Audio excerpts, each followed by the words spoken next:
E aí galera, tranquilo? Tudo bom? Thiago, professor de Geografia. Hoje a gente vai dar continuidade à matéria de semana passada, beleza? Hoje está mais moderno, hoje está padrãozinho. Então, dando continuidade ao conteúdo que nós falamos semana passada, só que antes dando aquela revisão, né, que a gente gosta de fazer. Tinha falado com vocês que o processo de industrialização no Brasil ele se inicia ainda no século XIX, em meados do século XIX, e naquela época, como o que mandava na economia brasileira no café, a indústria acabava ficando em segundo plano. A indústria não recebia muitos investimentos. O que mandava era a cafeicultura, que ficava principalmente no oeste paulista. Então, a partir de 1929, com a crise econômica que se inicia nos Estados Unidos e atinge o mundo inteiro, a exportação de café do Brasil, ela meio que toma um baque, né? Toma uma pancada. E aí, os cafeicultores que acumularam muito dinheiro, eles acabaram investindo no início da industrialização brasileira, já no século XX, beleza? A indústria naquela época era aquela indústria de bens de consumo não durável, né? Como, por exemplo, a indústria alimentícia, que não precisa de grandes investimentos. O capital era o capital privado nacional desses cafeicultores que acumularam dinheiro com o café, e a mão de obra era a mão de obra imigrante. Lembrando também que a infraestrutura que servia de base para o escoamento do café do interior de São Paulo até o Porto de Santos, que era a ferrovia, essa infraestrutura ela acaba servindo de base também para a indústria, né? A indústria ela começa a se instalar ao redor dessas ferrovias para conseguir tanto importar maquinários através do porto, como também para escoar as suas mercadorias pela ferrovia. E aí depois nós falamos de Getúlio Vargas, que era um presidente extremamente nacionalista, defendia a indústria nacional, o parque industrial nacional. Falei que Getúlio Vargas ele vai desvalorizar a moeda nacional para aumentar as exportações brasileiras e ao mesmo tempo dificultar a importação de bens industrializados estrangeiros, né? Conforme, imagina hoje, o real está desvalorizado em relação ao dólar, fica mais difícil para você comprar produtos dos Estados Unidos, com o dólar disparando. Só que ao mesmo tempo, com o dólar em alta, os Estados Unidos conseguem importar mais produtos brasileiros e para a nossa economia isso é algo vantajoso, tá? Então Getúlio Vargas ele vai desvalorizar a moeda nacional para fortalecer a nossa indústria. Qual era a principal indústria que Getúlio Vargas investia na época? A indústria de base. Como o nosso parque industrial ele ainda não era muito extenso, não era muito bem consolidado, Getúlio Vargas ele fica responsável por acabar investindo na base da industrialização brasileira, como por exemplo a CSN, que produz o aço, né? A indústria petroquímica, como a Petrobras. Getúlio Vargas também vai criar a Chesf, Companhia Hidrelétrica do São Francisco, para fornecer energia elétrica para as indústrias. Getúlio Vargas também cria a FNM, Fábrica Nacional de Motores, né, que produzia tanto automóveis e caminhões como os motores, né, tanto daí o nome, Fábrica Nacional de Motores. Então, Getúlio Vargas ele investe na base da industrialização brasileira. Beleza? Falei que Getúlio Vargas também vai criar a CLT, Consolidação das Leis Trabalhistas, né? E aí a partir daí os trabalhadores na área urbana terão direito a férias remuneradas, descanso semanal remunerado, criado por Getúlio Vargas. Tranquilão? Falei que Getúlio Vargas sofre uma pressão de ambos os lados, tanto dos políticos como dos militares. O professor de História trabalha muito esse contexto com vocês. E aí eu falei que entre os dois governos de Getúlio Vargas, nós tivemos Gaspar Dutra, lembra? Gaspar Dutra, a principal característica dele foi o Plano Salt. Se a prova perguntar algo sobre Gaspar Dutra, você tem que lembrar que a característica política de Gaspar Dutra era totalmente diferente de Getúlio Vargas. Se Getúlio Vargas era nacionalista, defendia a indústria nacional, dificultava as importações, Gaspar Dutra faz totalmente o contrário. Ele vai favorecer as importações de produtos estrangeiros, como por exemplo chocolate. Gaspar Dutra ele vai abrir, né, o mercado nacional. Ele busca uma aproximação maior com os Estados Unidos. Então, se Getúlio Vargas ele era nacionalista, defendia a indústria nacional, Gaspar Dutra abriu a economia brasileira para as indústrias estrangeiras e acabou pegando aquele dinheiro que foi acumulado durante o governo de Getúlio Vargas, pegou esse dinheiro e gastou importando alguns produtos dos Estados Unidos. Uma característica totalmente diferente do governo anterior. Beleza? E aí onde nós paramos foi no governo Juscelino Kubitschek, JK. Cristiano, pode dormir? Só permite a entrada da menina aí, da Alana, e muda o slide, por favor. Então, olha só, as principais características do governo JK, que se inicia em 1956 e vai até 1961. Coloquei aí o plano de metas. Nós chegamos a falar sobre isso na última aula. Falei que durante o governo JK, ele coloca 31 metas do seu governo, 31 planos que deveriam ser realizados durante o seu mandato. Uma dessas metas era a Constituição de Brasília. Beleza? Então, investimentos durante o governo JK, né? Investimentos maciços na área da agricultura, da modernização agrícola do país, não se compara com a modernização agrícola que ocorreu durante o governo militar, mas o governo JK também investe maciçamente na produção agrícola do país. Investe na área da saúde, tanto é que nós vimos na aula de população que durante esse período, justamente durante esse período, que vai da década de 40 até a década de 60, 70, o Brasil passou pela explosão demográfica, lembra? O que é a explosão demográfica? É aquele grande crescimento da população brasileira, aquele crescimento acelerado, né? E essa explosão demográfica, ela ocorre principalmente pelos investimentos na área da saúde. Com o investimento maior na área da saúde, a mortalidade ela diminui. E se você continua tendo alta natalidade com uma queda da mortalidade, a população brasileira ela dá um salto. Então, esse investimento na área da saúde realizado durante o governo JK é muito importante para a gente lembrar dessa explosão demográfica. Um fator decisivo no baby boom brasileiro. Tranquilão? Outra característica do governo JK foi o forte investimento na área da educação, principalmente na região sudeste. Lembrando que a maior parte desses investimentos realizados durante o governo JK acabaram concentrados na região sudeste.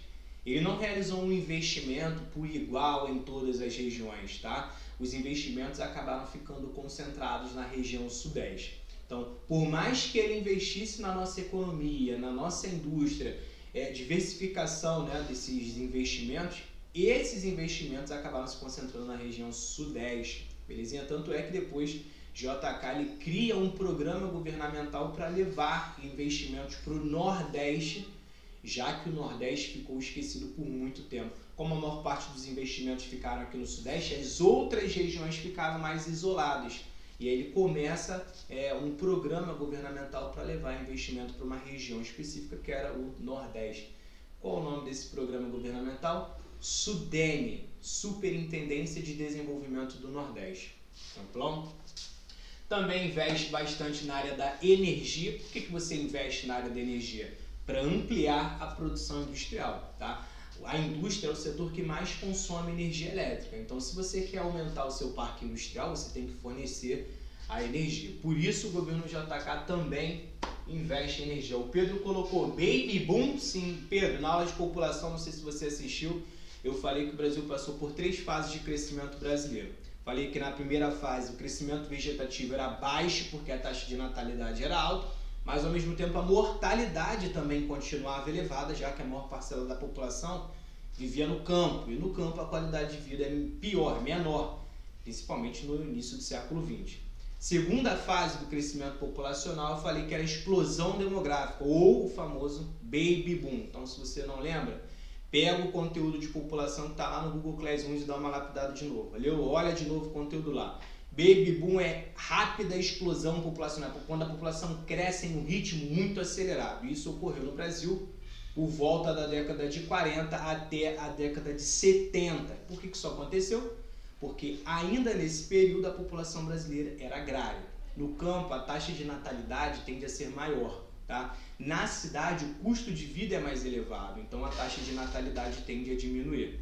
Como a população estava migrando para a cidade para servir de mão de obra para a indústria, como você teve esse êxodo rural, na cidade a qualidade de vida é melhor, correto? Com a população migrando para a cidade, a taxa de mortalidade diminui. Resultado, taxa de natalidade elevada, muita gente nascendo, só que agora poucas pessoas morrendo, é o período que nós conhecemos como explosão demográfica. A população brasileira deu um salto gigantesco por conta dessa queda da mortalidade, fruto principalmente desse investimento na área da saúde, tá? Explosão demográfica é a mesma coisa que baby boom.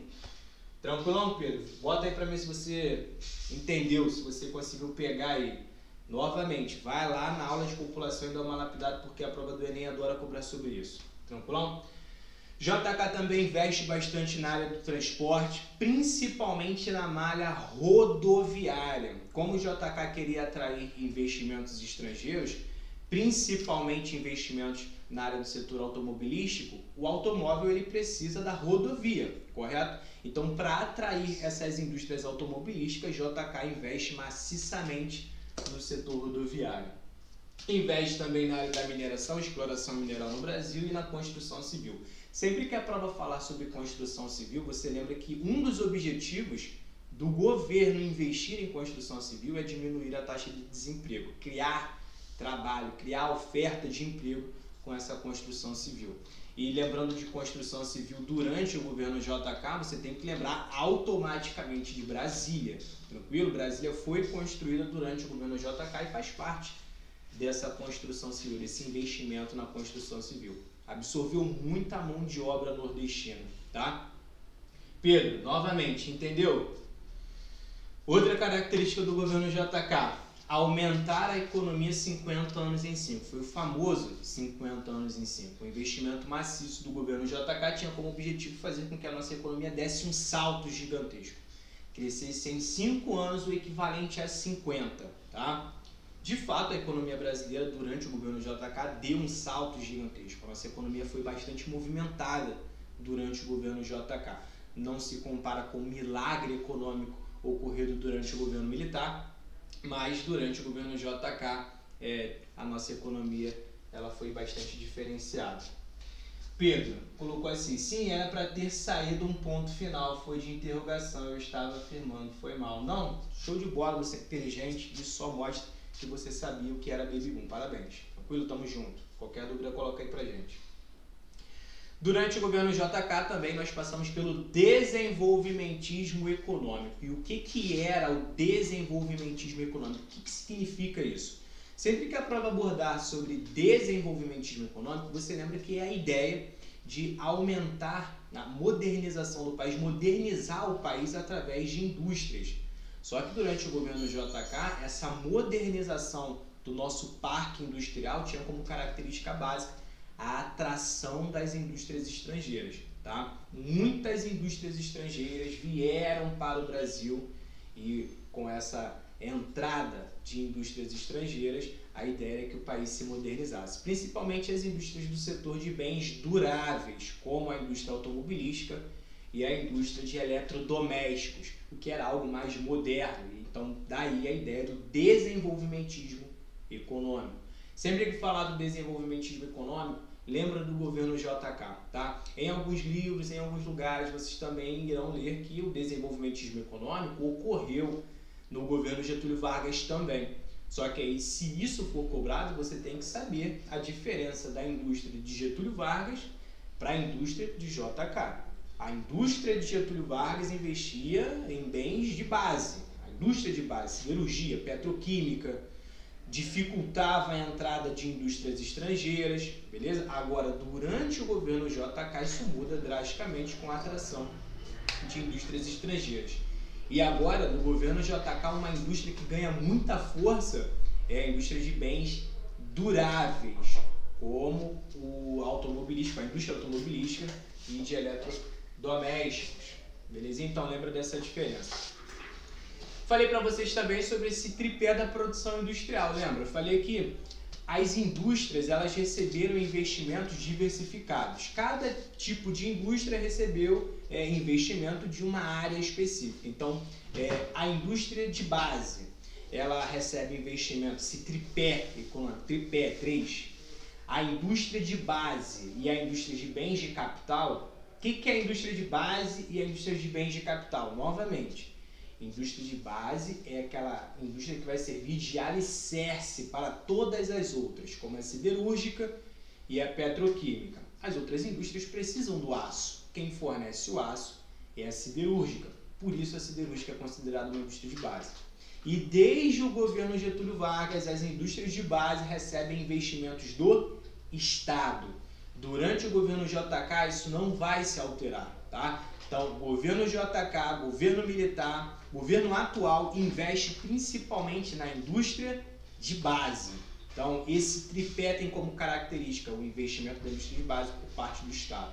E a indústria de bens de capital também. O que é a indústria de bens de capital? Indústria de bens de capital é aquela indústria que produz maquinários. As máquinas, beleza? Utilizadas tanto no campo quanto na indústria. Então, quem investe nesse tipo de indústria também é o Estado, em maquinários. Show de bola? A indústria de bens alimentícios, né, a indústria de bens não duráveis, lembra que eu falei para vocês que antes do surto industrial do governo Getúlio Vargas, essa indústria alimentícia já recebia investimentos do capital privado nacional. Alguns cafeicultores foram acumulando dinheiro e, para diversificar os seus investimentos, acabaram investindo na indústria. Então, ainda hoje, no governo JK, nesse tripé econômico, quem investe na indústria de bens de consumo não duráveis, como a indústria alimentícia, é o capital privado nacional. Então, nós já falamos de dois. Indústria de base e bens de capital, que recebia investimentos do Estado. A indústria de bens não duráveis, como a indústria alimentícia, que recebia investimento do capital privado nacional. E o capital externo? E já que o governo JK estava atraindo investimentos externos, esse capital externo investia onde? Investia na indústria de bens de consumo durável. Tá? São aquelas indústrias que precisam, em tese, de uma tecnologia maior, como a indústria automobilística e a indústria de eletrodomésticos. Tá? Então, como o desenvolvimento tecnológico do Brasil ainda não era muito avançado naquela época, quem fica responsável por investir nesse setor é o capital externo. Show de bola? Alguma dúvida até aqui? Então, essas características que vocês estão vendo aí, que está na tela de vocês, sobre o governo JK, por enquanto, ainda vou falar mais, mas por enquanto, tá tranquilo? Deu para pegar? Alguém tem alguma dúvida? Alguém quer falar alguma coisa sobre o governo JK? Tá ok, né? Então, show de bola. A Ana tá colocando show de bola. Bom dia, Ana, sempre participando. Tamires, Pedro, Thaís, show de bola. Davi. Dando continuidade, então, ao governo JK. Construção de Brasília em 1960. A construção de Brasília é muito importante para quem vai fazer o vestibular, porque a construção de Brasília ela aborda vários assuntos. A construção de Brasília, a ideia de você levar a capital do Rio de Janeiro, que era onde você tinha a capital antes de Brasília, tá? A ideia de você transferir a capital do Rio de Janeiro para o interior do país, essa ideia não era de JK. Quem coloca no papel, quem coloca na verdade, quem realmente, né, constrói Brasília, JK, mas essa ideia era muito antiga. Tá? Dom Pedro II já tinha a ideia de transferir a capital do Rio de Janeiro para o centro-oeste, para o interior do país. Mas por que isso? Por uma questão estratégica, principalmente uma estratégia militar durante o governo de Dom Pedro II. Por que uma estratégia militar levar a capital do litoral do Rio de Janeiro para o interior do país? Porque a ideia é o seguinte: caso o país entre em uma guerra, a guerra acaba quando a capital é tomada, certo? Com a capital no Rio de Janeiro, qualquer invasão que o Brasil sofresse pelo mar, e se essa invasão chegasse até a capital, que ficava no Rio de Janeiro, a guerra acabaria e o Brasil perderia a guerra. Então, o Brasil teria menos tempo para se defender, para bolar uma estratégia. Então, a ideia é que se você levar a capital para o interior, você tem mais tempo para se defender. Tem mais tempo para bolar uma estratégia de defender o seu território. Tá? Além dessa estratégia militar, essa estratégia de defesa do nosso território, levando a capital para o interior, existe também a questão política. A capital ficava no Rio de Janeiro, né? no litoral, no interior, aqui no nosso estado. Qual era o problema disso em questões políticas? Aqui no Rio de Janeiro, você tem uma forte concentração populacional, né? Quando você compara com as outras regiões do Brasil. O Sudeste tem uma grande aglomeração populacional. A capital do país aqui no Rio de Janeiro acaba refletindo em uma grande pressão por parte do povo, uma pressão popular muito forte sobre os políticos. Então a ideia era você transferir a capital para o interior, porque assim você consegue governar sem sofrer tanta pressão popular das ruas, já que agora você está no interior, nas áreas mais distantes em relação a esses centros populacionais. E foi isso que fizeram, levaram a capital para o interior, né? E você não vê uma aglomeração populacional lá em Brasília como você vê aqui no Rio de Janeiro. Então assim você consegue governar melhor sem sofrer tanta pressão. Tranquilão? Ainda tem uma outra questão, que era você levar a população para o interior também, né? O centro-oeste do Brasil era uma área muito vazia demograficamente falando.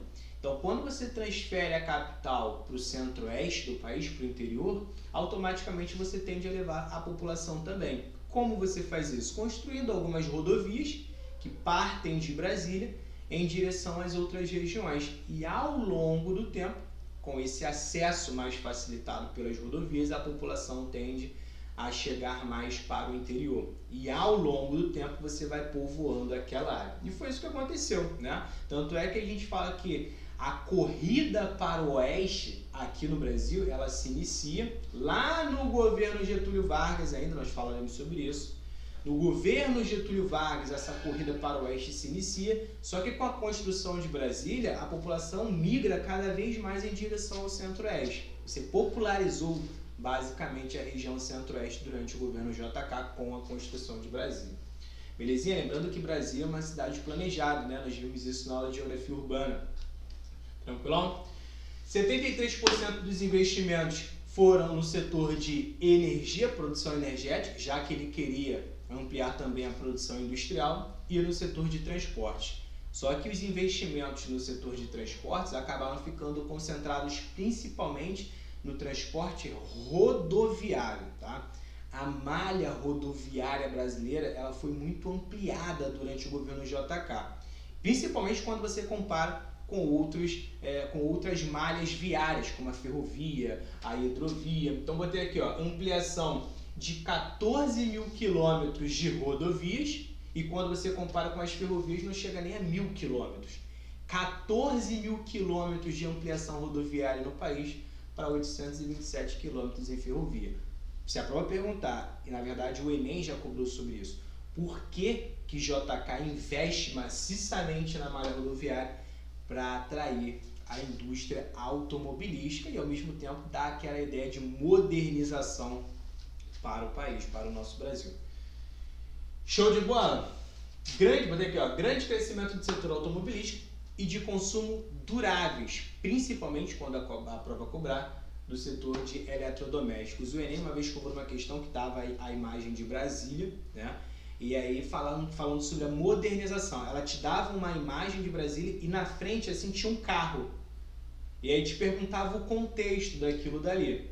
A resposta era justamente essa, modernização do Brasil, e aí remetendo a Juscelino Kubitschek. Ao mesmo tempo, Brasília foi construída por JK, e além de Brasília, essa ampliação da malha rodoviária para atrair a indústria automobilística. Isso é modernidade, isso é modernização, não só do nosso parque industrial, como do nosso território como um todo, tá? Então lembra do JK quando fala sobre isso. E o setor de eletrodomésticos, ele começa a ganhar muito espaço aqui no Brasil a partir do governo JK. Isso já foi cobrado também na prova da UERJ, para quem vai fazer, tá? Com o investimento do setor de bens duráveis, com essa atração de indústrias estrangeiras, muitas indústrias de eletrodomésticos vieram para o Brasil. Resultado, como a população não tinha muito acesso a esses produtos, já que a maioria era importada, quando você importa, o produto fica mais caro. Se você tem essa importação com um produto caro, diminui o acesso da população a essas mercadorias. Só que agora, durante o governo JK, a partir da década de 50, com essas indústrias de bens duráveis, com esses eletrodomésticos sendo produzidos aqui no Brasil, com essas indústrias vindo para o Brasil produzir no nosso território, o valor da mercadoria, o valor desses eletrodomésticos tende a diminuir. E aí com isso você facilita o consumo da população. Tanto é que em uma questão da UERJ a resposta era essa, que durante o governo de JK. E tinha uma questão, na verdade acho que eu coloquei ela para vocês. A gente vai resumir uma questão aí.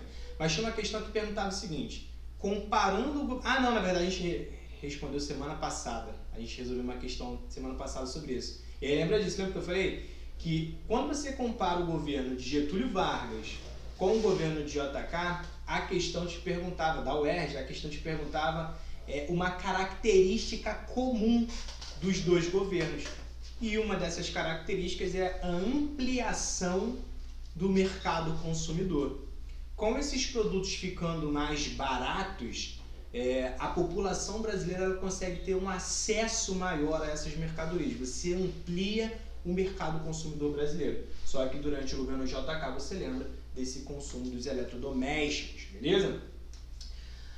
Um problema, botei aqui, ó, tá em amarelo, um dos problemas do governo JK: aumento da dívida externa e o aumento da malha rodoviária.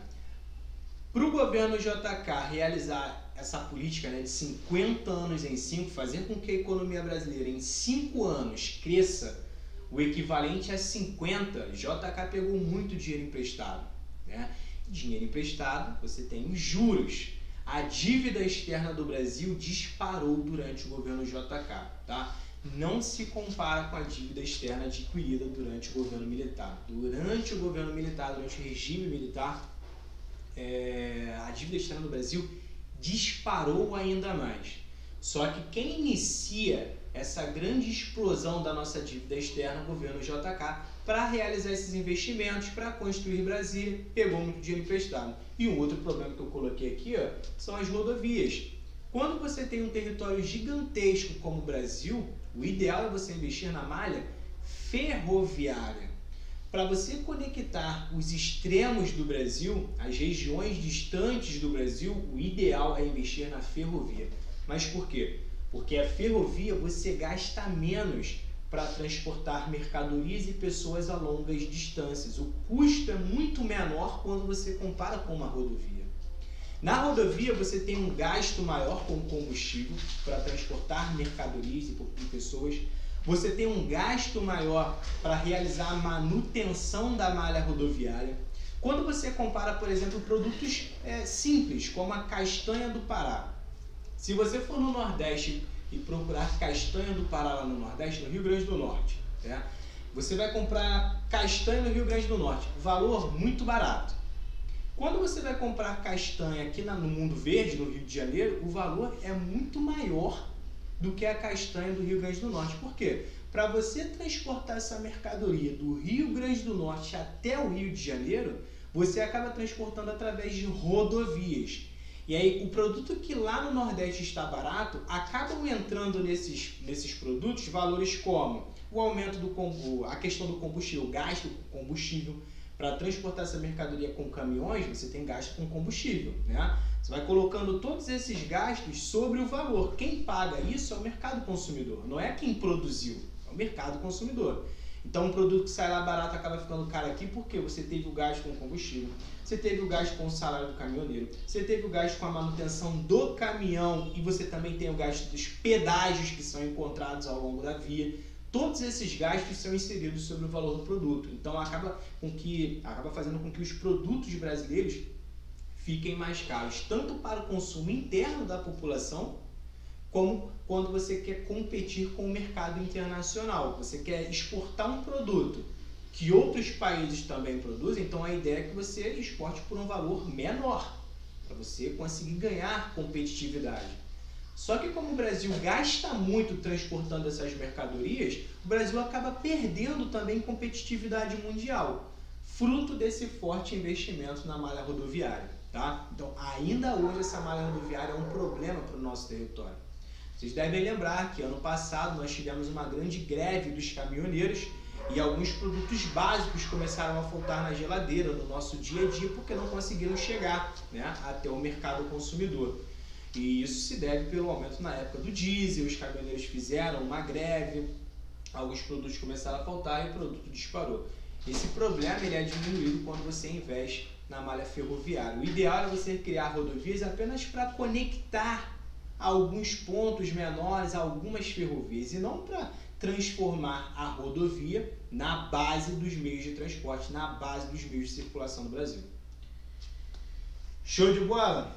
A Ana colocou, professor, sabendo de todos esses problemas rodoviários, por que JK investiu tanto nele? Por que o JK fez isso?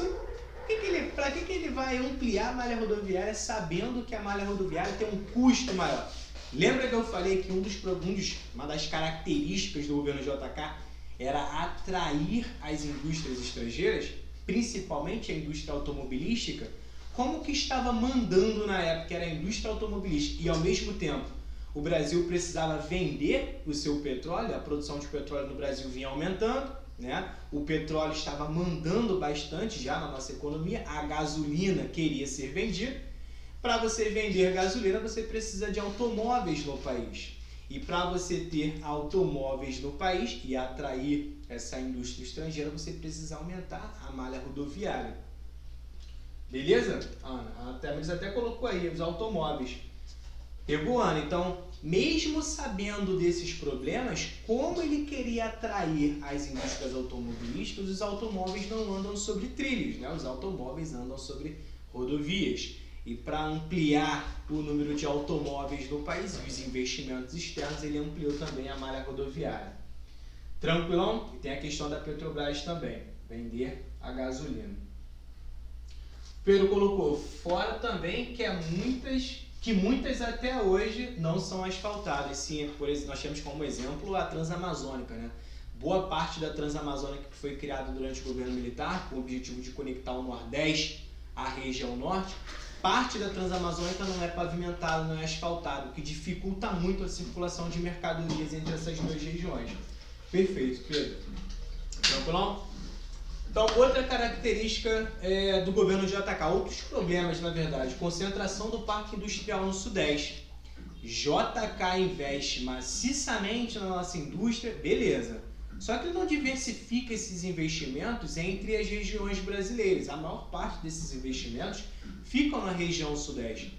O que acaba acontecendo? As outras regiões ficam mais isoladas, você cria uma desigualdade regional muito grande no Brasil. Na verdade, essas desigualdades regionais elas não foram criadas por JK, mas elas foram ampliadas por JK. Tá? O Brasil, lembra que eu falei para vocês que no início do século XX o Brasil ainda era um arquipélago econômico? O que é um arquipélago econômico? É quando você tem as regiões com as suas características econômicas, cada região, né, com a sua característica econômica, mas essas regiões elas não se ligam. Né? Você não tem uma conexão forte entre essas regiões, uma região dependendo da outra, criando uma conexão econômica. Não existia isso. No início do século XX, cada região era isolada, não tinha uma certa conexão. A região sudeste estava passando pela industrialização, a região norte do Brasil tinha um parque industrial ainda muito limitado no início do século XX. A região norte não dependia diretamente do sudeste, as regiões eram independentes.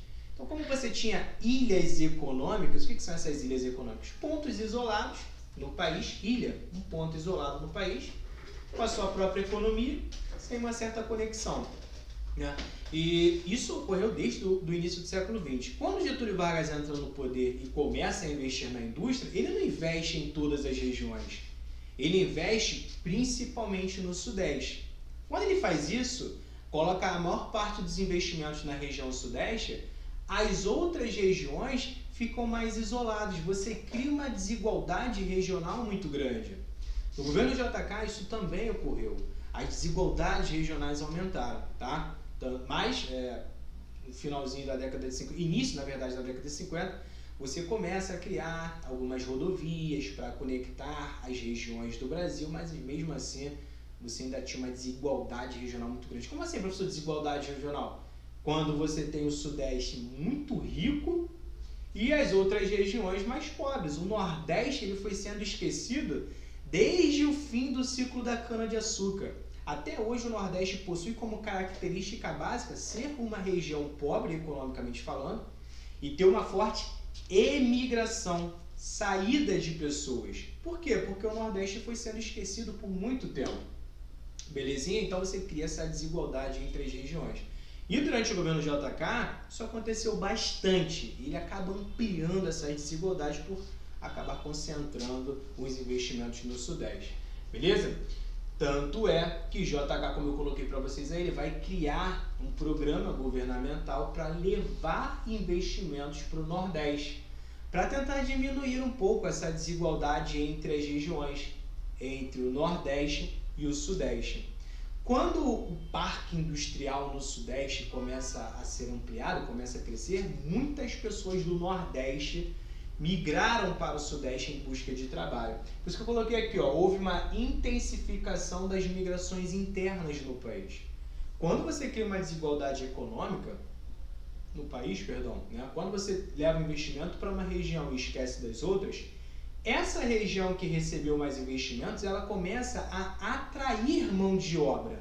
Todo mundo quer ir para essa região em busca de trabalho. Eu falei na aula de população que aqui no Brasil as migrações elas ocorrem principalmente por questões econômicas. Aonde a economia está bombando, a população vai atrás. Como o JK investe maciçamente no Sudeste e o Sudeste está bombando, as outras regiões começam a migrar para cá. Você aumenta, então, as migrações internas no nosso país, beleza? E aí, voltando, JK, para diminuir essas desigualdades regionais, ele cria um programa governamental chamado SUDENE, Superintendência de Desenvolvimento do Nordeste. Qual era o principal objetivo? Levar desenvolvimento econômico para a região Nordeste e, ao longo do tempo, diminuir essas desigualdades e também frear essas emigrações. Show de bola? Bonitão?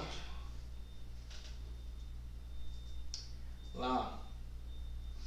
Isso é uma foto, uma imagem emblemática da construção de Brasília durante o governo JK, são os prédios do Ministério.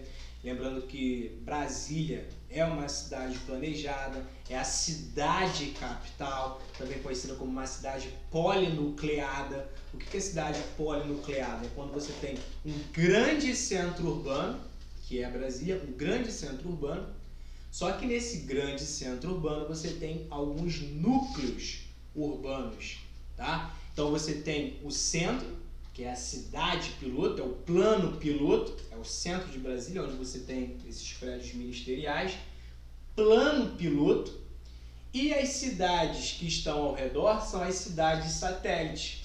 Então você tem vários núcleos urbanos lá em Brasília, por isso polinucleada. Poli são vários núcleos, cidades polinucleadas, beleza?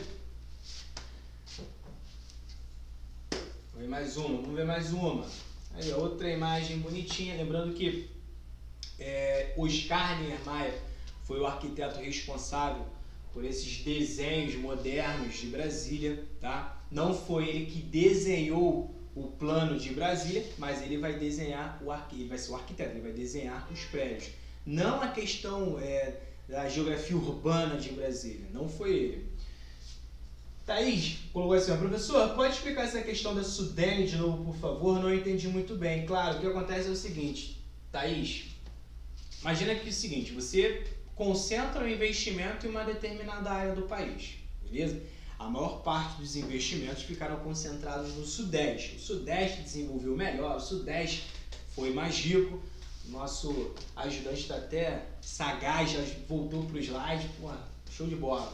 Então, o que acontece? Você cria um investimento maior no Sudeste, o Sudeste ficou mais rico, só que as outras regiões foram ficando esquecidas, foram ficando mais pobres. Você cria essa desigualdade entre as regiões, desigualdade regional. Perfeito. E o que acontece é que para diminuir essas desigualdades regionais, o que deve ser feito? O governo, o Estado, tem que investir nessas regiões também. Quando o Estado investe nessas regiões que antes estavam esquecidas, ao longo do tempo você diminui essas desigualdades regionais.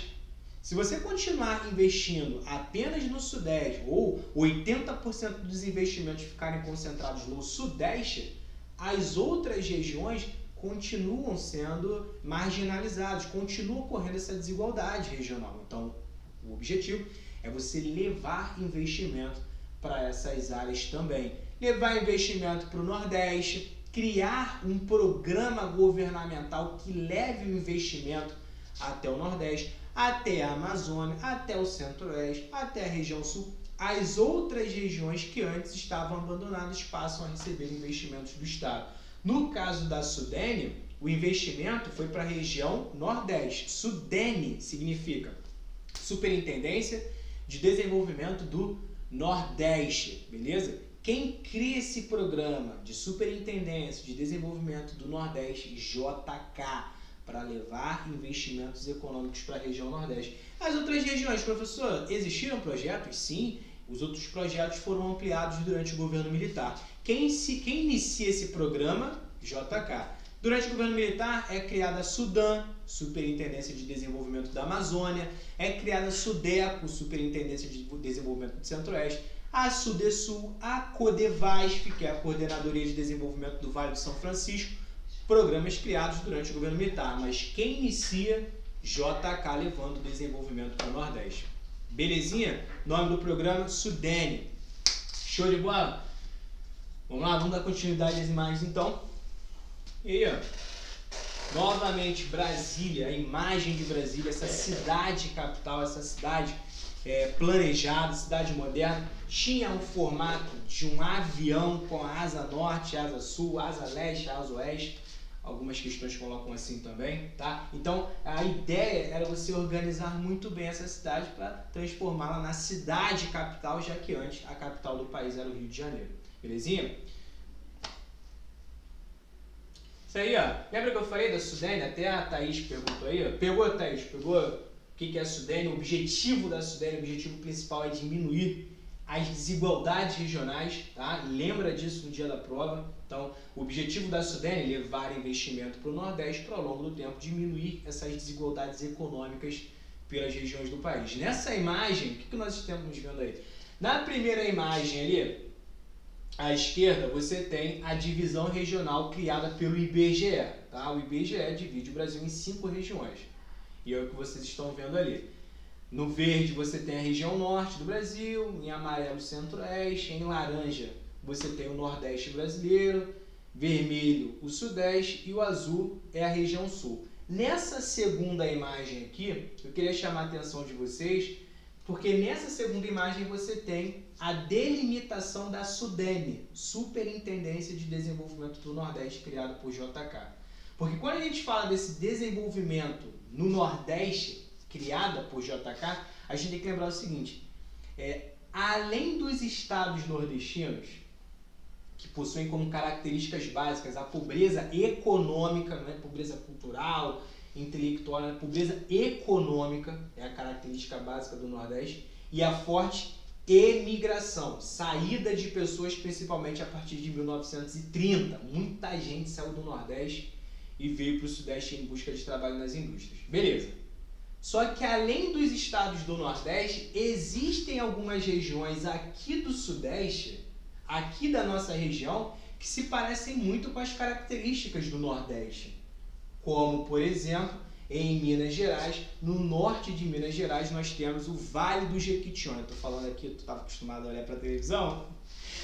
Olhando para a câmera agora. Nós temos o Vale do Jequitinhonha em Minas Gerais, no norte e nordeste do estado de Minas Gerais. E nessa região do Vale do Jequitinhonha você tem uma característica que se parece muito com o Nordeste. Que característica é essa? No norte de Minas Gerais você tem o Sertão Mineiro, que se parece muito, na verdade é o sertão que você encontra lá no Nordeste, é a Caatinga, né? Aquela área semiárida que você encontra lá no Nordeste, você também encontra no norte de Minas Gerais, é o Sertão Mineiro. E nessa área do Sertão Mineiro, do semiárido, da Caatinga, você tem um empobrecimento do solo, as atividades econômicas são precárias, principalmente voltadas no setor primário da economia. Você ainda tem essa área de clima semiárido com chuvas concentradas no norte de Minas Gerais. Então essa característica do Vale do Jequitinhonha se parece muito com o Nordeste. E o norte do Espírito Santo também tem uma aproximação econômica mais com o Nordeste do que com o próprio Sudeste.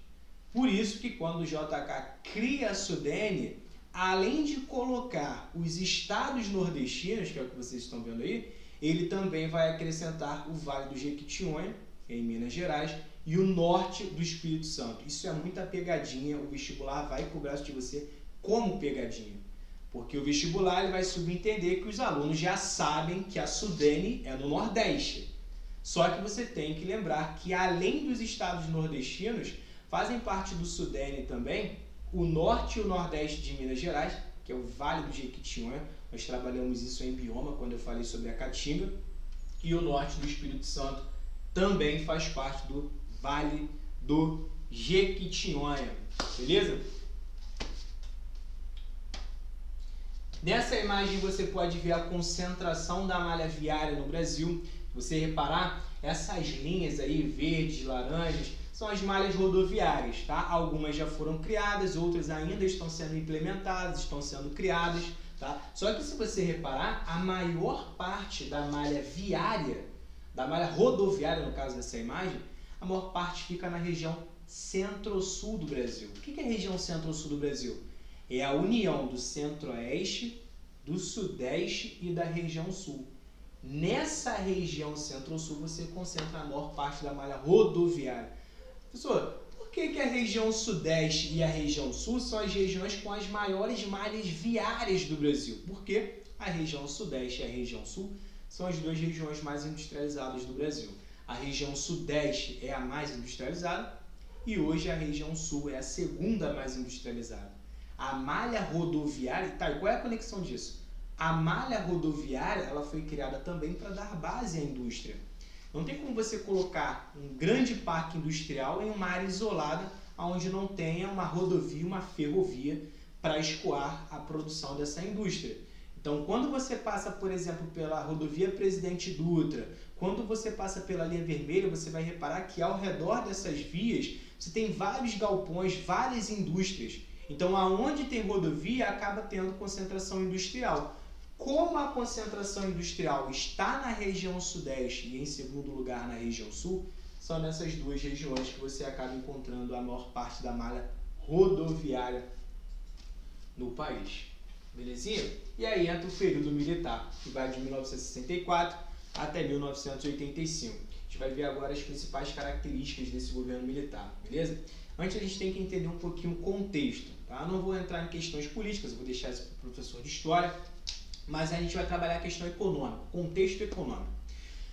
Lembra que eu falei para vocês que durante o governo JK pegou muito dinheiro emprestado para investir na nossa economia, na nossa indústria. JK ele pega dinheiro emprestado para realizar aquele 50 anos em 5, né? Só que quando ele pega dinheiro emprestado, a dívida externa aumenta, a dívida externa dispara.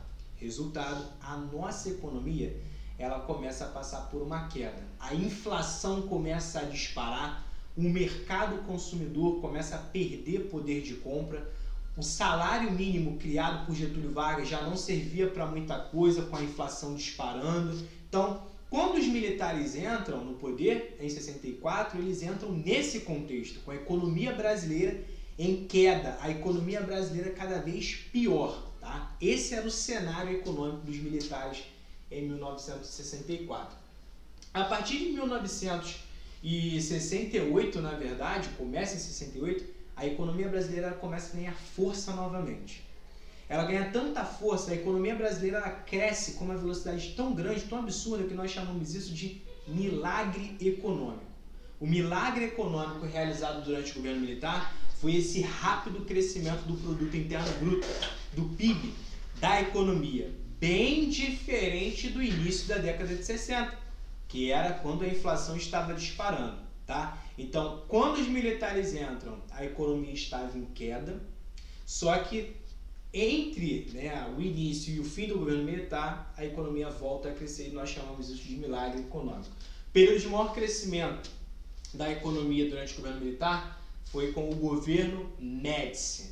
Médici foi um dos principais responsáveis pelo crescimento econômico do nosso país durante o governo militar. Médici ele diversifica os investimentos, ele começa a atrair investimentos estrangeiros, indústrias estrangeiras, e aí a economia brasileira volta a crescer. Médici fica no poder de 1969 a 1973. Durante esse período, para vocês terem ideia, o crescimento do PIB brasileiro foi superior a 10%. Professor, mas e daí? O que isso quer dizer de superior a 10%? Quando a gente pega, por exemplo, a China, que é a segunda maior economia do país, no início dos anos 2000, eu não sei se vocês vão lembrar, eram novos, acho que nem eram nascidos alguns, eu estou ficando velho, mas nos anos 2000, a China passou por um forte crescimento econômico. A China estava disparando, alguns acreditavam que a China ultrapassaria a economia dos Estados Unidos em breve. Naquela época, quando a China teve um salto econômico gigantesco, o PIB da China crescia em média 11% ao ano. O produto interno bruto da China crescia 11% ao ano. Foi considerado um salto econômico muito grande. 11%. Quando a gente fala desse governo Médici, o PIB brasileiro foi superior a 10% ao ano. Dá para você comparar até com aquele rápido crescimento da economia chinesa no início dos anos 2000. O Brasil deu um salto econômico muito grande. O PIB brasileiro, para vocês terem ideia, foi de 43º.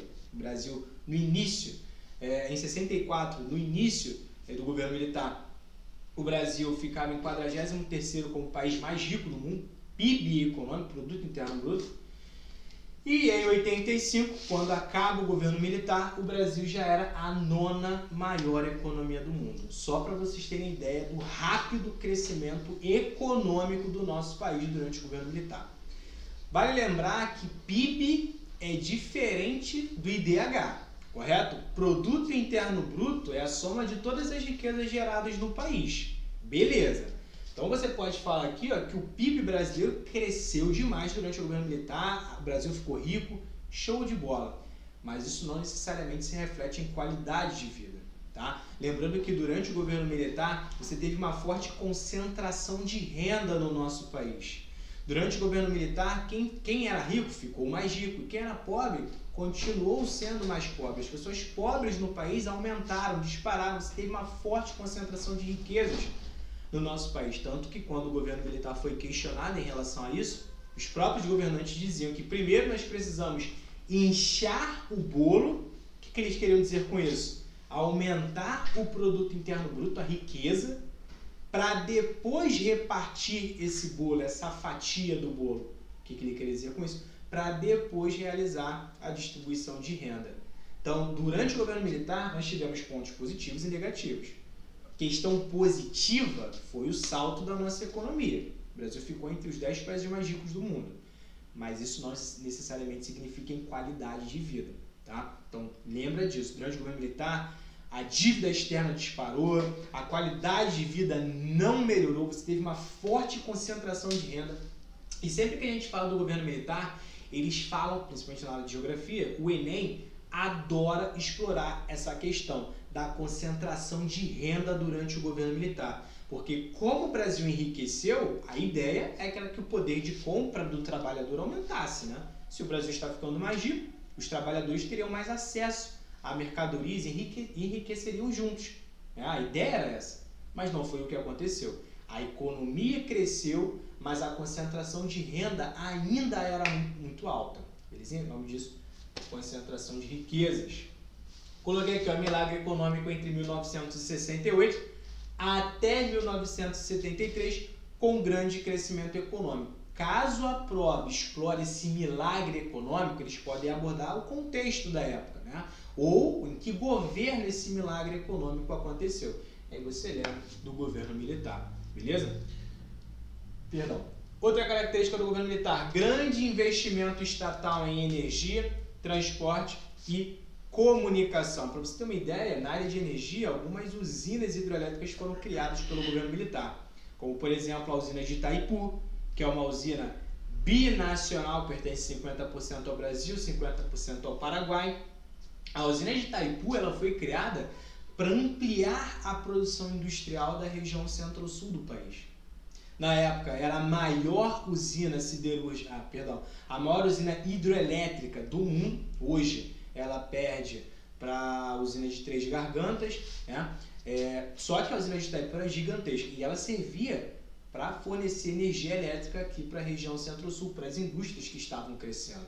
Além da usina de Itaipu, uma outra usina hidrelétrica que surge é a usina de Tucuruí, lá no estado do Pará, na bacia hidrográfica do Rio Tocantins-Araguaia. A usina de Tucuruí foi construída para dar base ao projeto Grande Carajás, realizado durante o governo militar, com uma forte extração mineral no sudeste do Pará, A Thames colocou: o governo militar foi nesse período do milagre econômico? Não, você pode falar que o milagre econômico foi durante o governo militar. Agora, não que o período do milagre econômico foi todo o governo militar. Lembra que eu falei que o governo militar vai de 1964 até 1985. Esse foi o período militar. E dentro desse período nós tivemos o milagre econômico, que vai de 68 até 73. Então não é todo o governo militar, é apenas um período, uma faixa do governo militar. Beleza, Tamires? Beleza? Governo militar é uma coisa, milagre econômico é outra. Vamos lá, Bretão? É só pra gente ter uma ideia, né? A gente já falou, isso é bem básico, tem muita coisa escrita ali, mas fica tranquilo, é bem básico. Olha, que algumas construções foram realizadas durante o governo militar para dar base a esse parque industrial que estava crescendo, a esse PIB, esse produto interno bruto que estava disparando, a área urbana começa a disparar também, a crescer, a população começa a migrar cada vez mais para as cidades. Na verdade, isso é uma característica desde o governo de Getúlio Vargas.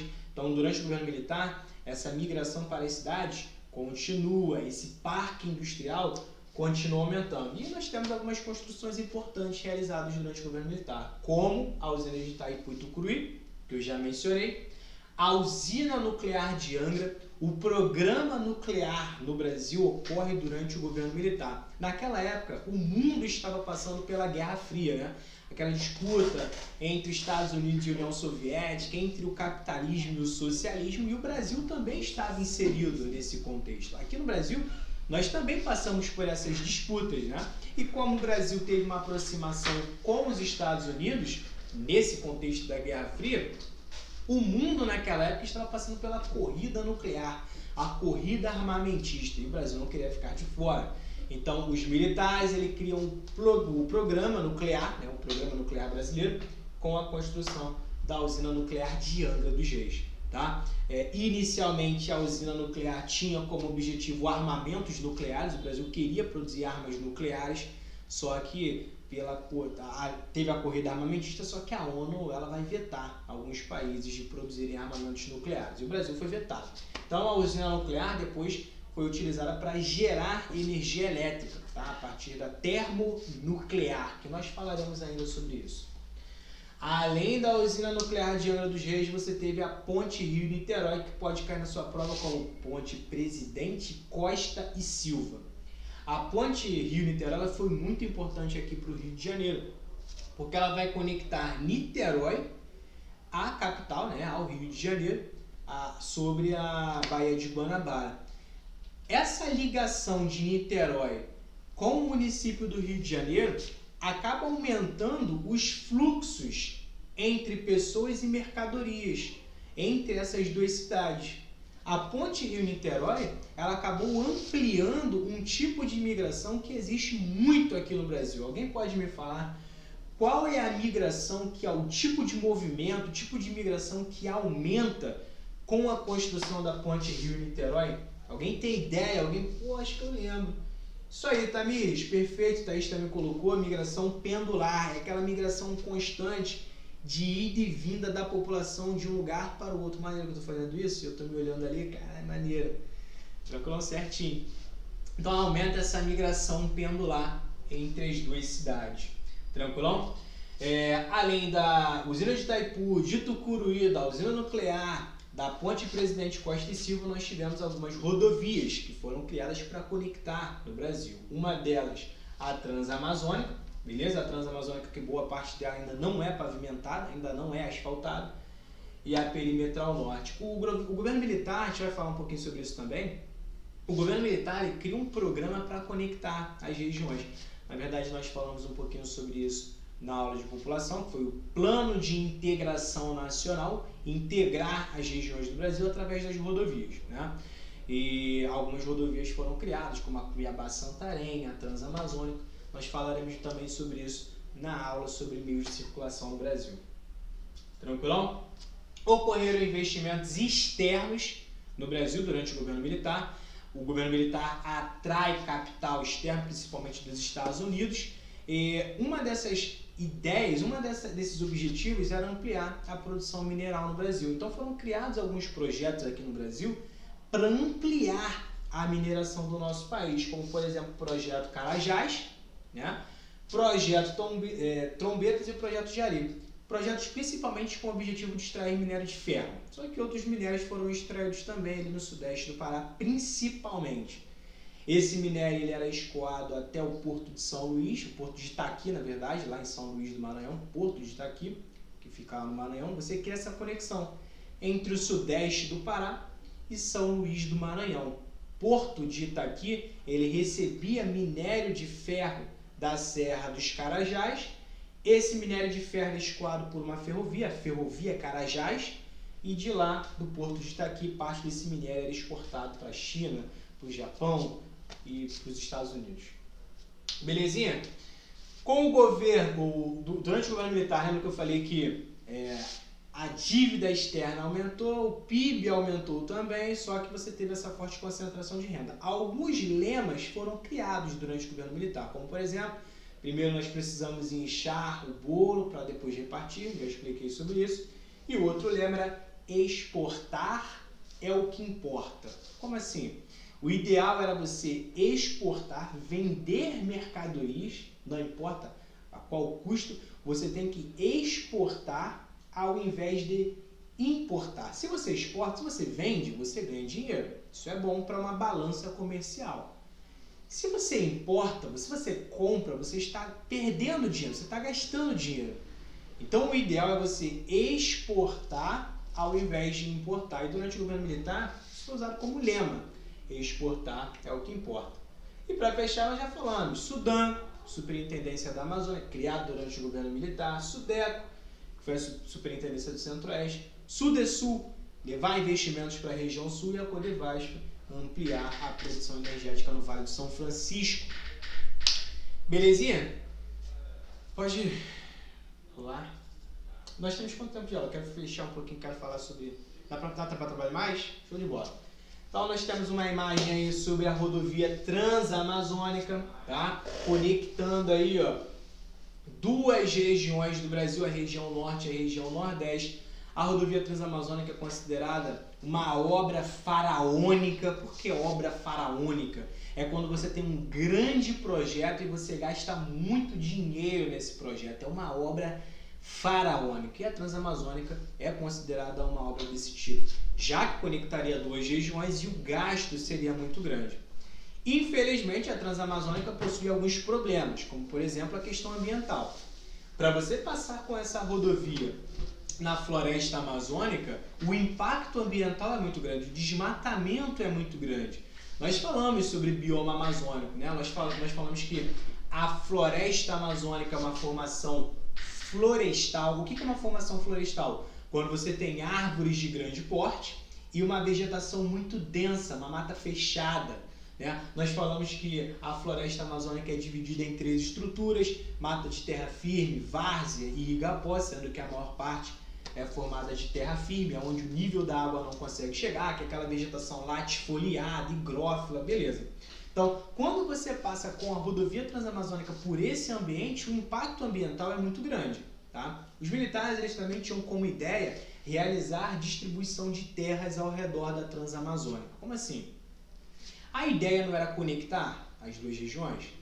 Além de você conectar as duas regiões, um dos projetos dos militares era povoar a Amazônia, levar a população para a Amazônia com a rodovia Transamazônica. Mas por que eles queriam isso?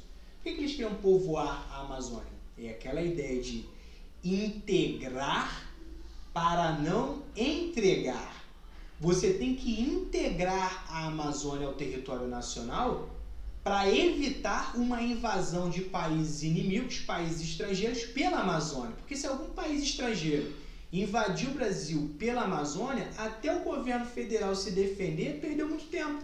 Porque lá você tem um grande vazio demográfico, poucas pessoas habitavam a Amazônia, então a ideia é levar a população para lá, povoar, colonizar aquela região. E como eles fariam isso? Parte desse povoamento através da Transamazônica. Como? Eles doariam terras ao redor da Transamazônica. Alguns agricultores familiares receberiam terras e aí povoariam aquela área. Não deu muito certo, porque os militares doaram as terras para trabalhadores agrícolas, só que não levaram incentivos econômicos. Então, nós já falamos na aula de bioma que o solo da Amazônia é um solo fértil? Nós temos um amigo biólogo aqui. É um solo fértil? Não é um solo fértil. Sabe por quê? Porque lá na Amazônia chove muito. O Pedro até colocou, não é, parabéns Pedro. Não é, por quê? Chove muito. Qual o nome desse processo? Porra, Tamires até completou agora, perfeito. Durante esse processo de chuva, a água ela vai eliminando os nutrientes do solo. O nome disso? Lixiviação. O solo da Amazônia é um solo muito lixiviado. Tranquilo? Então, isso dificulta a expansão agrícola na região. Os militares, eles não incentivaram economicamente as famílias que habitaram ao redor da Transamazônica, não deram créditos bancários para investir em insumos agrícolas, em adubos químicos, por exemplo. Resultado, a produção agrícola ficou prejudicada, os agricultores familiares não conseguiram plantar naquela região e acabaram abandonando as suas terras. Então, a ideia de povoar a Amazônia através da rodovia Transamazônica, a BR-230, não deu muito certo e esse projeto acabou sendo abandonado.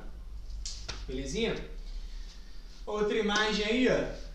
Problema da Transamazônica. Isso é a BR-230, isso é a Transamazônica. Essa é a obra faraônica, onde a maior parte da via ainda não é pavimentada, não é asfaltada. E qual é o clima predominante da Amazônia? É o clima equatorial, é o clima mais úmido do país. Tem a atuação da MEC, a massa equatorial continental. Lembrando que a MEC, essa massa de ar úmida que se forma sobre a Amazônia, ela tem toda essa umidade por dois fatores. Primeiro fator nós já vimos, evapotranspiração da vegetação, que acaba aumentando a umidade do local. E ao mesmo tempo, lá na Amazônia, você tem muitos rios caudalosos. O que são os rios caudalosos? São aqueles rios que fazem muitas curvas. Como o relevo da Amazônia é um relevo mais plano, a força da água é menor. Resultado, qualquer obstáculo que o rio pegar pela frente, ele vai tentar cortar aquele obstáculo. Então lá na Amazônia os rios fazem muitas curvas. Em uma pequena área, no mesmo quilômetro quadrado, você tem uma grande quantidade de rios. A evaporação desses rios aumenta a umidade do ambiente e acaba deixando o solo assim, ó, encharcado constantemente. Parte dos caminhões não conseguem passar por esse ambiente, prejudicando a circulação de mercadorias. Prejudicando não só a circulação de mercadorias, como também a economia do país. Belezinha? Uma outra imagem agora, um impacto ambiental na construção da Transamazônica. O que nós temos aí é a floresta amazônica sendo desmatada para ampliação dessa rodovia. Então, quando a gente fala em desmatamento, a gente não está falando apenas da remoção da árvore.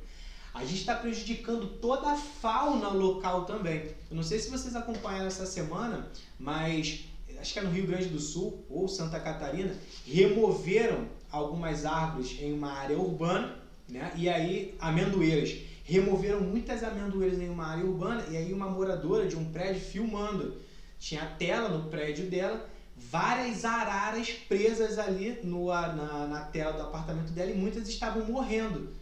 Porque perderam seu habitat, elas estavam cansadas, exaustas por estarem voando ali em uma área urbana, acabaram morrendo. Muitas estão morrendo, isso saiu até no noticiário. Então você acaba também com a fauna local, não é apenas a flora, também acaba com a fauna. Um impacto ambiental absurdo. E outra coisa, o desmatamento na Amazônia, já falei com vocês na aula de clima.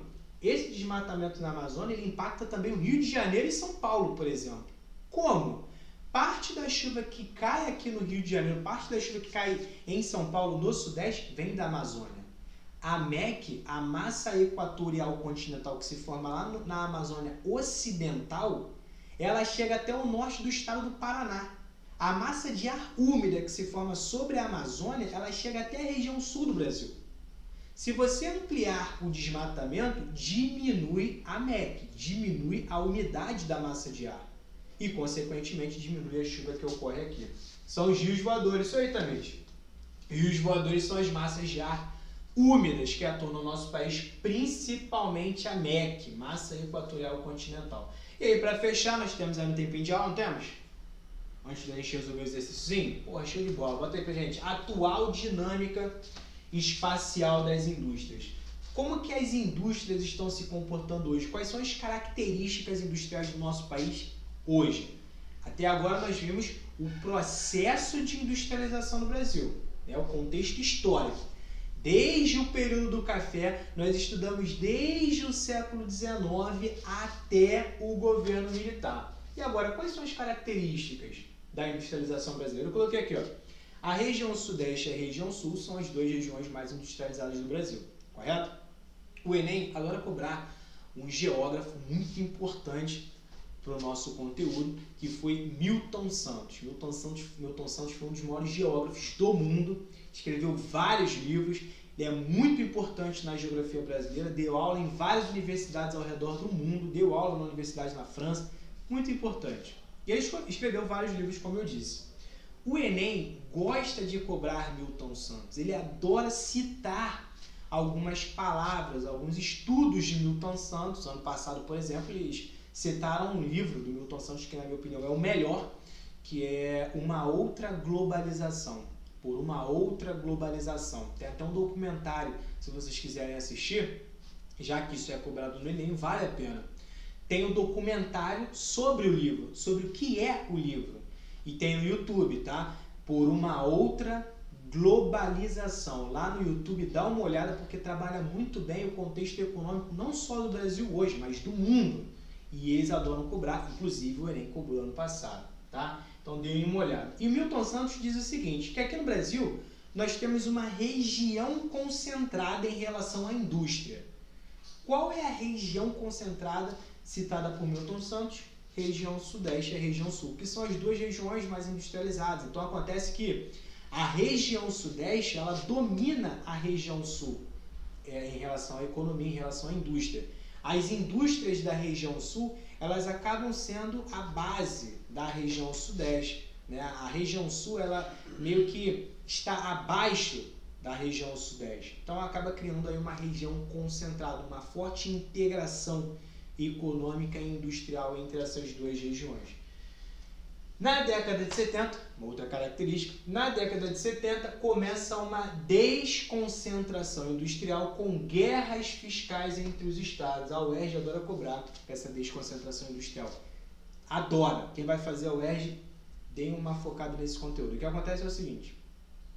A região Sudeste é a região que ainda hoje concentra a maior parte das indústrias do país. Ainda hoje. São Paulo é o estado com a maior concentração industrial do país. O maior parque industrial do país fica em São Paulo. Tá?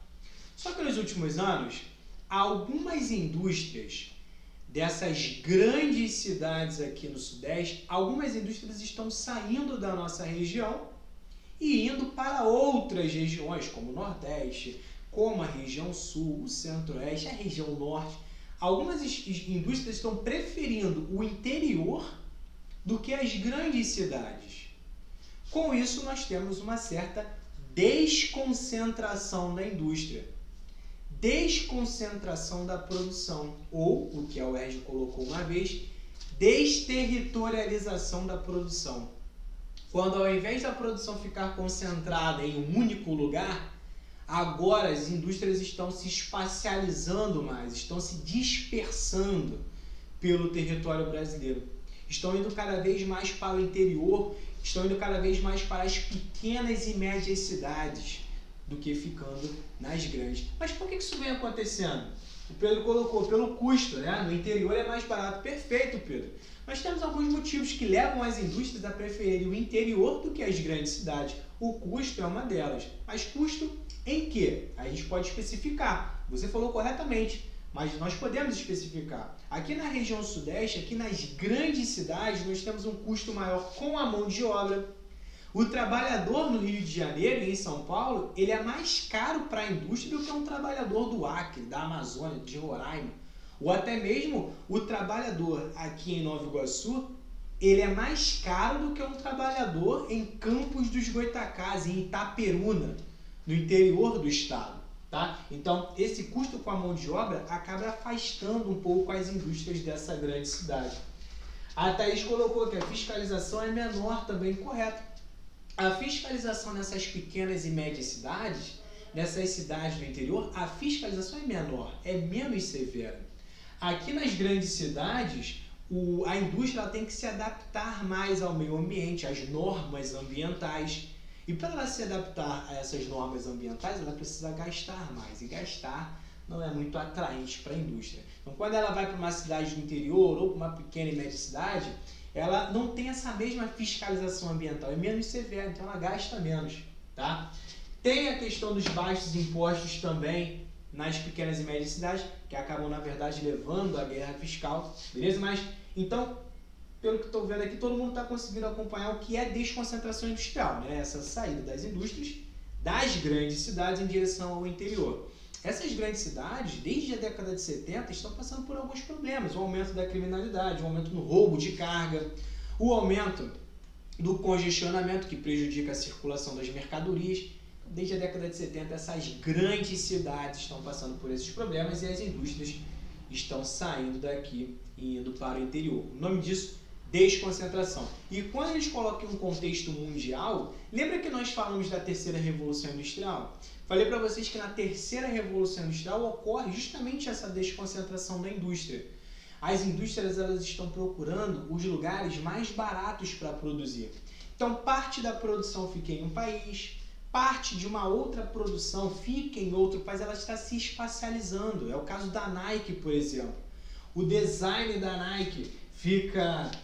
a Tamires colocou aqui, ó, é igual às multinacionais, onde as partes das produções são feitas em vários lugares. Caraca, falei isso agora. Tamires, perfeito, é isso aí, show de bola, tá pegando, inteligente.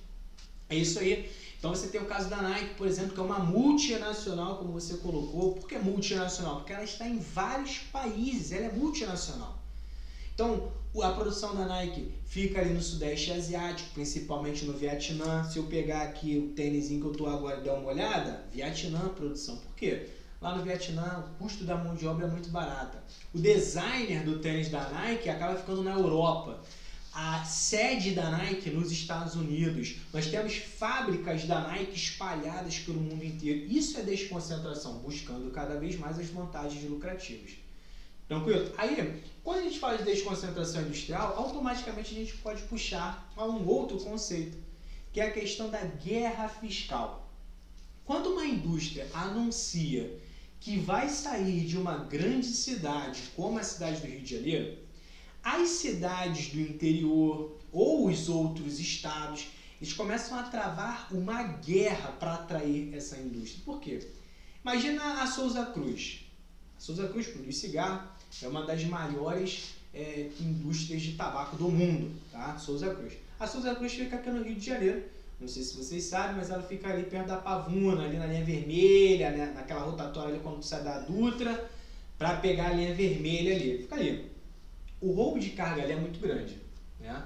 Ali nós temos uma rua que até 2 anos atrás era considerada a rua mais perigosa do Brasil, que é a Rua Mercúrio, ali na Pavuna, tem até uma delegacia da Polícia Civil ali.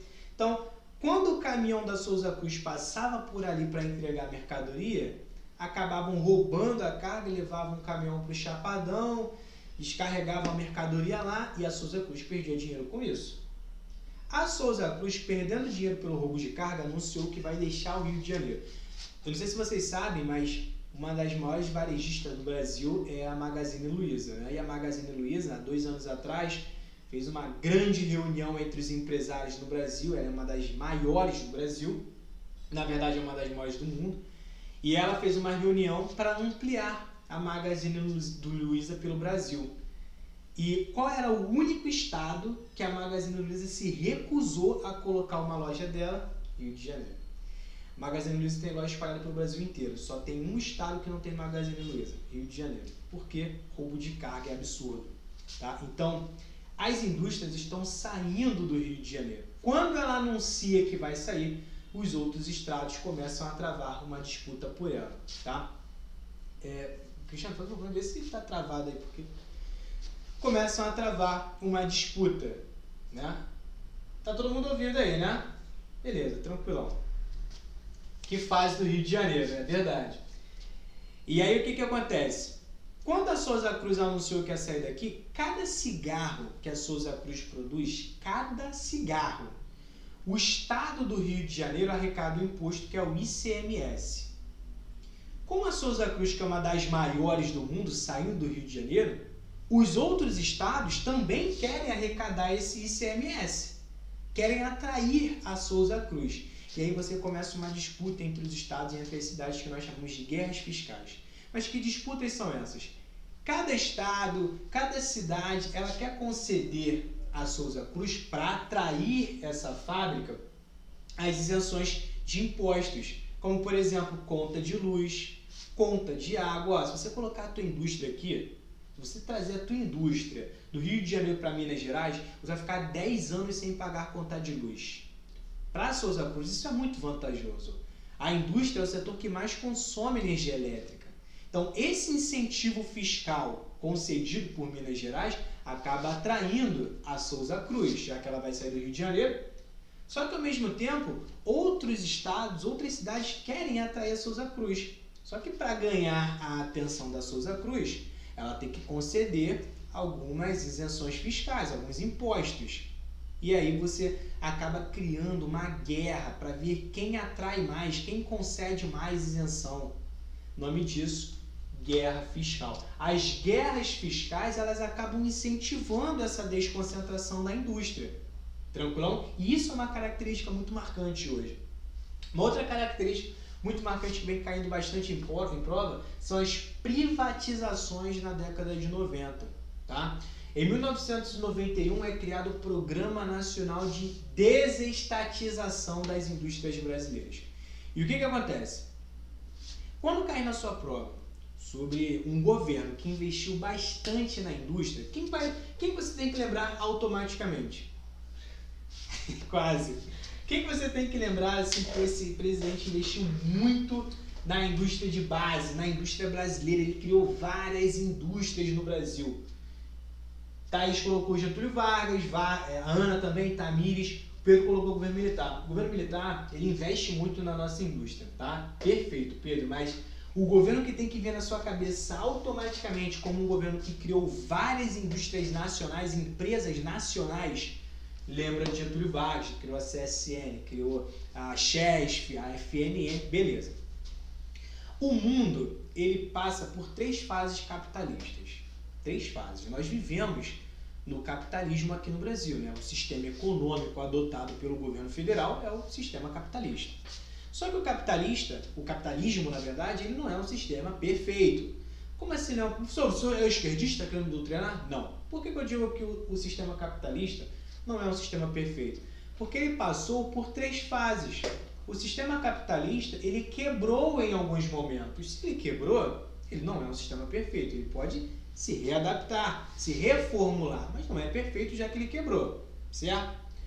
Na primeira fase do sistema capitalista, nós tivemos o sistema liberal, onde o Estado não investia na economia, o Estado não regulava nada, era a fase liberal do capitalismo. O capitalismo mandava, beleza? Só que o sistema liberal, ele entrou em declínio a partir de 1929.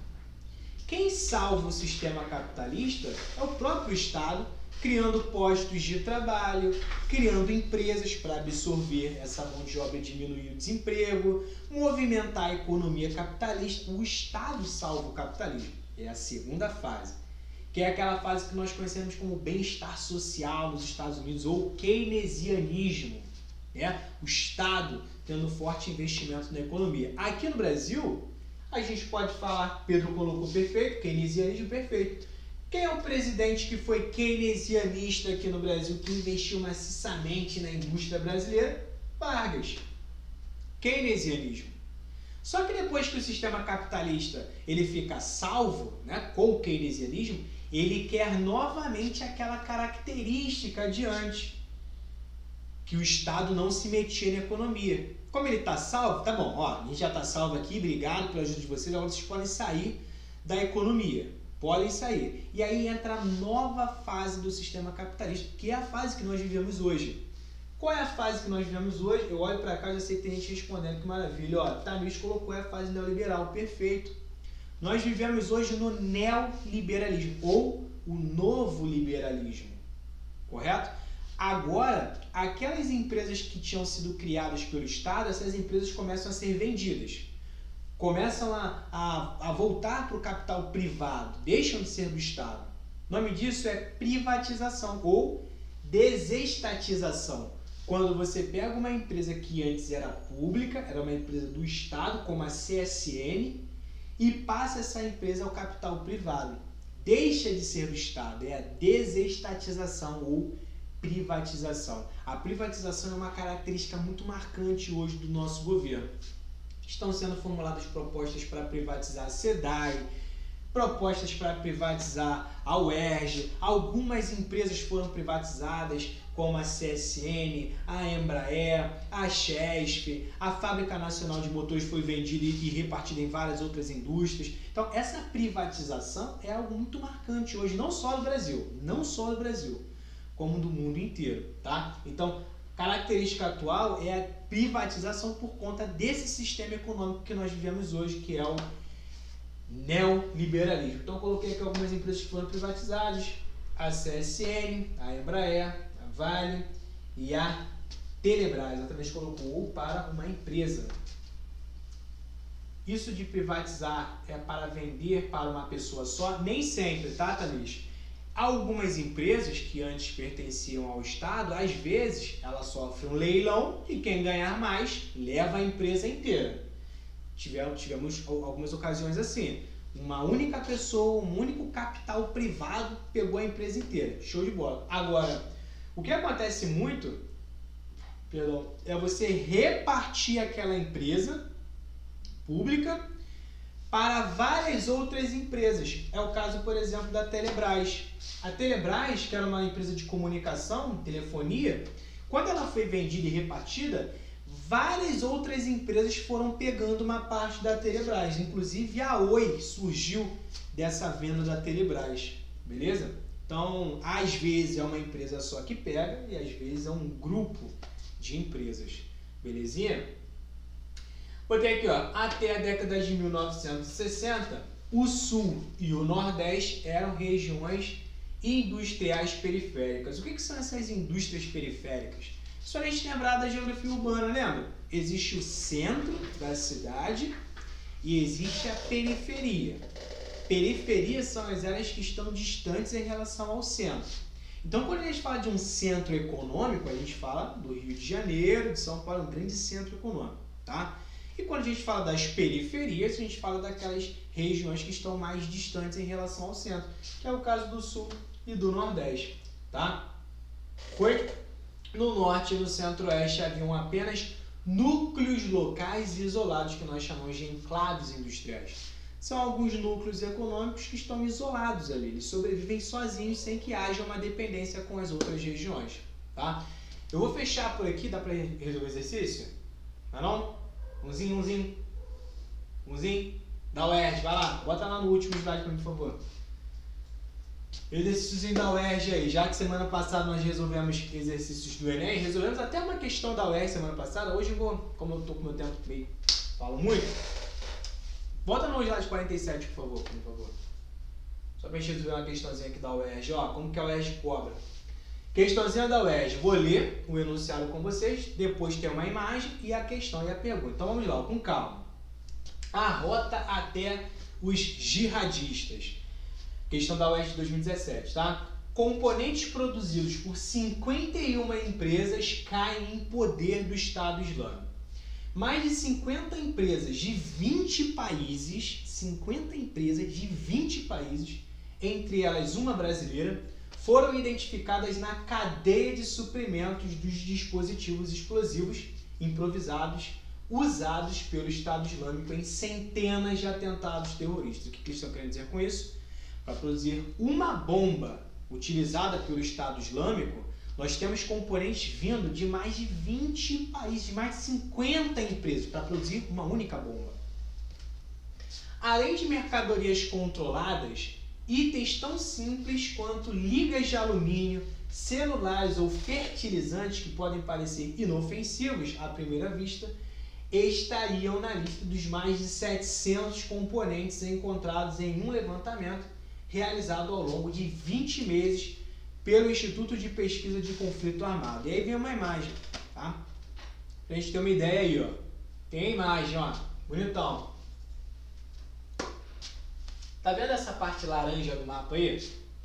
É a área onde você tem a atuação do Estado Islâmico.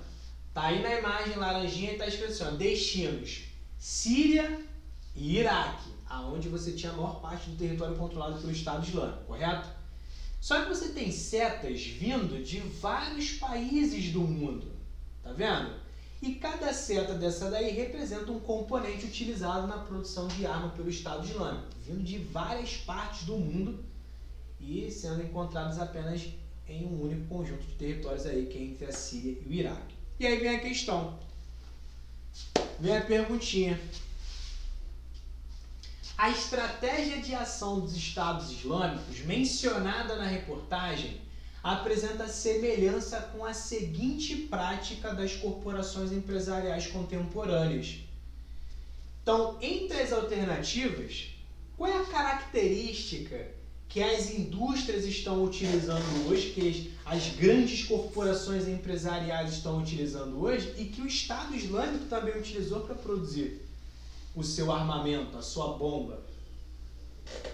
Então, Pedro, Thaís, dois Pedros, né? Agora que eu fui ver, tem o Pedro Vitor e o Pedro Henrique, Davi, Keren, todo mundo colocando aí C. Tranquilo? E tá correto, perfeito, parabéns. A resposta certa é C. Desterritorialização da produção, que é uma característica atual, a desconcentração da indústria. O Estado Islâmico ele também se aproveita disso. Já que você não pode comprar uma bomba, né, de um único lugar, você tem que produzir essa bomba. E se você comprar todos os componentes de um único país, a barreira alfandegária daquele país vai travar a exportação. Então você tem que comprar partes de vários lugares do mundo para não levantar suspeitas. E é isso que o Estado Islâmico faz. É essa desterritorialização da produção. Beleza? Galera, muito obrigado pela presença de hoje. Valeu, na próxima aula a gente fecha esse conteúdo, eu trabalho mais exercícios. Nós trabalhamos na próxima aula a questão da Guerra Fria, caso você já queira dar uma trabalhada. A gente vai trabalhar a Guerra Fria e pós-Guerra Fria, os blocos econômicos. Tranquilão? Valeu, Pedro, valeu, Tamir, valeu, Ana, tamo junto. Iago, valeu, beijos, abraços. Até a próxima.